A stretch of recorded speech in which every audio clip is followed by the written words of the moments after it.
left, Rob Aller, Columbus Dispatch. You guys didn't run the ball really well today. What was going on? Was it just because of different pieces and parts on the line, adjusting? What did you see?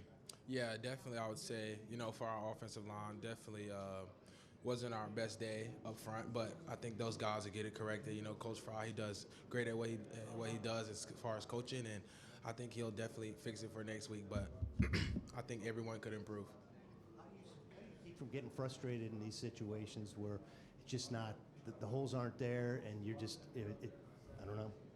Yeah, just staying poised and not being too high, not being too low in those situations. And, it's a 4-quarter game, and just believing in my teammates. So I know those guys can go out there and execute. So I'm not going to give up on them or just be frustrated that the plays don't work. Just continue to go out there and just try to execute.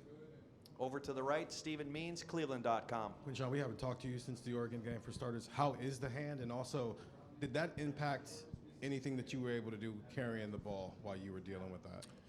Yeah, I want to give a big thanks to our athletic trainers here. They helped me a lot. And, nothing's, tremendously like wrong with my hand or anything like that. I still was able to play today, so big thanks to them. Over to the left, Cameron Teague Robinson, The Athletic. Quinshon, when obviously the offensive line's changing pieces a lot right now with some injuries, does that affect how maybe you see holes, how things go up front or in the run game when so many pieces are changing in and out? I think especially when you have new guys in the rotation, they have to get used to the tempo and how things go up front, especially in the game tempo compared to, a walkthrough or different things like that. So having those guys mentally dialed in and getting those reps that they need, I think that's the biggest part. But it's not anything that they couldn't handle. Over to the left, Katie Kapusta, Spectrum One. Can you talk about how that last drive by you guys really gave you confidence maybe going into next week? And I rewatched the route that you ran for that touchdown. You really schooled your defender, and he lost his footing. Talk a little bit about what that was like. You were wide open.